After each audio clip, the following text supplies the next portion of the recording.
Hi, everybody. That's not there yet.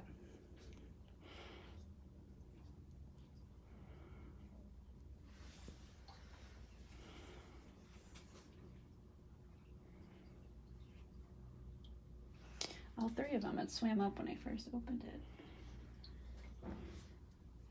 Since dispersed. There's a tail right over there in the corner in the left. Where's number 3?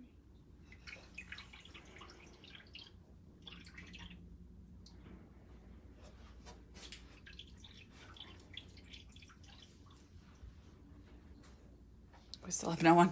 Aww. One person. Hi, it's Terrell and Gina from Riverside Reptiles.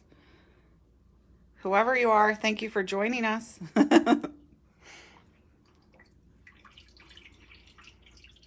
Just waiting for some more people to tune in before we start talking about the Cuvier's Dwarf Caimans and Ooh, 4.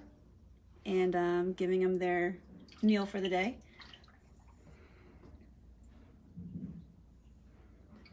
There are 3 of these little dudes in here. One right here. A tail over there. And the 3rd seems to be hiding. Hopefully he'll come out once he gets word that it's lunchtime. Well, down to 2 people. Oh. Down to 1 person. Oh no. Well, maybe we should start. Well, we're not going to keep them waiting for we can join more people. So this, like Gina said, is one of our Cuvier's Dwarf Caimans. So Cuvier's'. And Gina's going to feed them. You want to hold that bucket in front? So Jason Cormier says, hi guys. Hi Jason. Thanks for tuning in. So today they're getting some fish and some rat pinkies. In the wild, these guys would eat a wide variety of animals, everything from fish to frogs, small mammals, insects, crustaceans. And these guys are juveniles, so they're about a foot long now. But their adult size, the females can get to be just over 4 feet. About 3 to 4 feet. Just under 4 feet, and the males can get to just over 5 feet. But they're still considered small as far as crocodilians go. They're the smallest member of the alligator family. Yeah, because at 5 feet, they only weigh 15 pounds. And at 3 feet, or just under 4 feet, they would only weigh about 11 pounds. So they're relatively small. All right, so let's start feeding. Safety first. These guys are small, but they pack a mean bite, so we're going to use forceps always.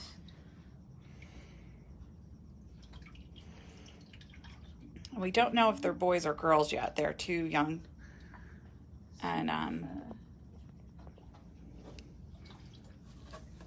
they're just under a year old around.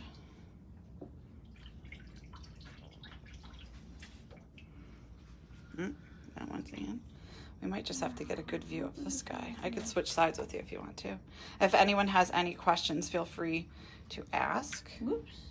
And you'll notice that these guys don't really chew. They mostly swallow their food whole. And that's because they have a gizzard, kind of like birds, full of stones that grinds up their food later on during their digestion. And I don't think we mentioned these guys are native to northern and central South America, so places like Peru, Brazil, Colombia, Ecuador, and they love flooded forest areas. So pools of water by clean rivers, such as like the Amazon River. Can you handle them or no? Well, the few times that Brian has handled them to weigh them, I think he's come out with a bite or two. But we're not handling them per se for shows or anything like that. We would probably just do keeper demonstrations like we're doing now. Kind of like what we do with Brenda, the American alligator. Yeah, and although these guys aren't cuddly like a kitten, we are pretty excited that they have gotten used to us. They used to be very timid, and they would never eat in front of us. But now, as you can see, they come right up for their food every day.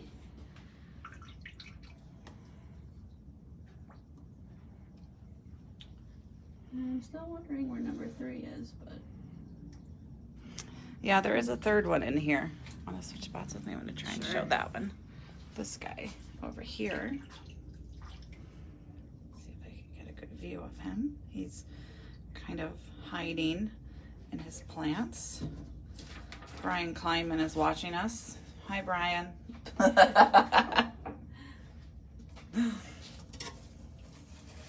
We still can't find the third one in here.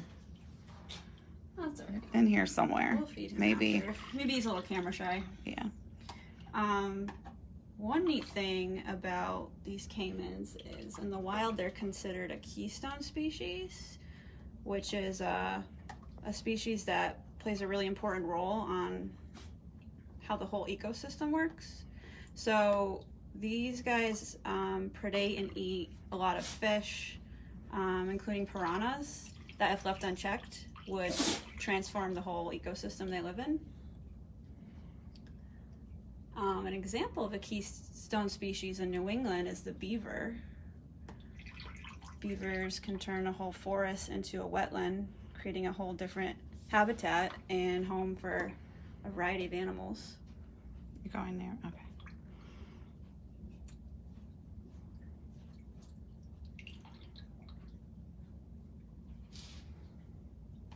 If anyone has any questions, feel free to ask us. And we've got one more pinky. Let's see. Can you see that guy?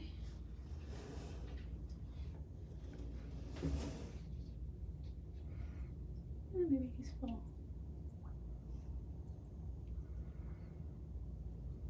Oh, we can leave that up here. So maybe he'll climb out for us. Another unusual thing about these caimans is, compared to other alligators and crocodiles, is they're a little more terrestrial than other species are. They are nocturnal, and they'll come out on land a lot and hunt at night. And although they like to hang out near rivers, they've also been found in isolated pools deep within the forest. I love that he's asking us through Riverside Reptiles. Great question. That is a great question. They do not have names yet because we do not know if they're boys or girls. Yeah, we're waiting to see what their sex is, and also we're waiting for them to reveal their true personality so we can give them a fitting name. Maybe it will be a naming contest that we might do. Hi, Christy. Christy used to work with Brian and I at the Children's Museum, and now she is in Alabama with her husband, Jonah, who also used to work with us. Hope you're doing well, Christy. So speaking of that, these caimans also have a different appearance. They have more of a, some people say, a dog-looking appearance. They have a shorter snout and a... Speaking of dog. larger, broader head than a lot of other alligators and crocodiles. Of the crocodilians, or of the reptiles, crocodilians are the best mamas. They actually will build, these type of crocodilians will build a mounded nest. So she'll build a mound of vegetation, sticks, branches, leaves, rotting debris, and she'll lay a clutch of eggs inside the mound. And she'll lay about 10 to 25 eggs per clutch. And unlike other crocodilian species, they, both the moms and the dads, the male and the female, will take turns and watch the nest for predation. And they have excellent hearing. They can even hear their young start to hatch and chirp inside the egg. And they will help to dig them out, and the dad or the male will then not take care of them anymore, but they'll stay in a nursery with other females, and the females will actually care for each other's young. And a group of baby alligators or caimans and crocodilians is actually called a pod. Let's see if we can get this one to come out. They actually do spend a lot of time basking on this branch here. Let's see if we can get them out so you can. I'll step back a little bit. You may not be hungry enough anymore. When these caimans are in egg form and when they're little babies, they have lots and lots of predators, so it's a good thing that their parents hang around and protect them. But when they get older, they don't have as many predators, and that's partly due to the osteoderms, which are the bony scales. They have so many of them that it's actually difficult for a lot of animals to bite through and eat them. But as adults, they do have a few predators in the wild, which include jaguars, anacondas, and some other large boas.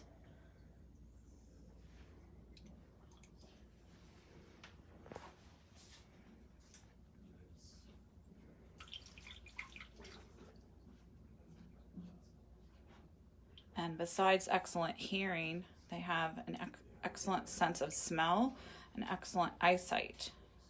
And they are nocturnal. They don't have as much webbing between their toes, so they are quite adept at land, and they've even been found in pools in the middle of nowhere in the rainforest. Hi from Isaac and Ben. Hi Isaac, hi Ben, hi Rachel. If you're just joining us, these are our Cuvier's Dwarf Caimans.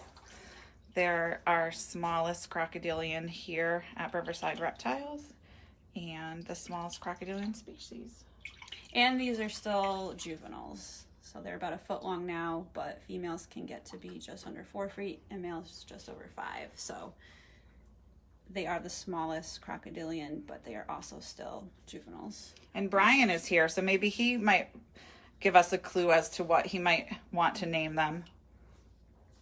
Larry, Curly, and Mo. Oh yeah, that's unique. You always tell me we need unique names. Well, I want to find out if they're boys or girls first. That's what we said. See? Can you see if you can find the third one? One there, maybe from your side? What, me? Yeah. Maybe from your point of view you can see it better. We can't see it. The third appears to be camera shy. Oh, he's right here. Oh, he So wasn't there earlier. 1, 2, here he comes. I see his tail. And 3. His or her tail. Or hers, yeah. You also might notice that the caimans live with some live fish that share their habitat here. There's some little guppies and some others. They pretty much, when the fish are really small, they pretty much leave them alone. They really can't be bothered to try to eat the really small ones, but sometimes they'll catch the bigger ones.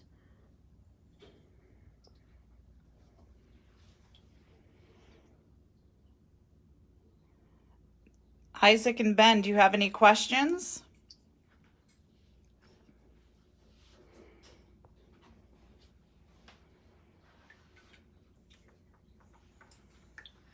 Luckily in the wild, these guys are not considered endangered or threatened.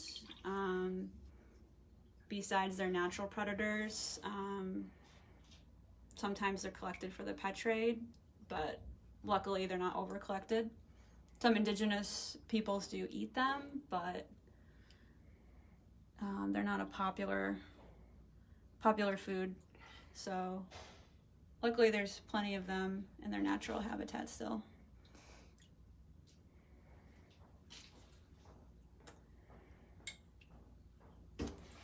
Well, if no one has any questions, I think we'll start wrapping it up.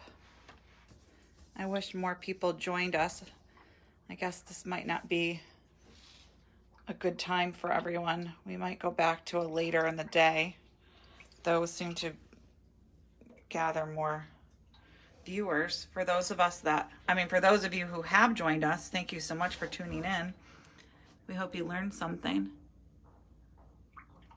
And we can't wait to see you here in person when we open. We just changed our Zoom platform, so we reworked our menu a bit. So now you can do a Zoom and reptile bingo. You can get a lesson or some activities sent to you. We added a 45-minute Zoom with more animals. You can still sponsor an animal. These are one of the animals you can sponsor if you like them. You'll help them with food and their care, maintenance of their enclosure. And of course, we are still offering memberships at a discounted price. I'm not sure how long that discounted rate is going to go for, but that's still an option too. So until we open, thank you so much for tuning in. We hope you have a great day. Stay cool and stay safe.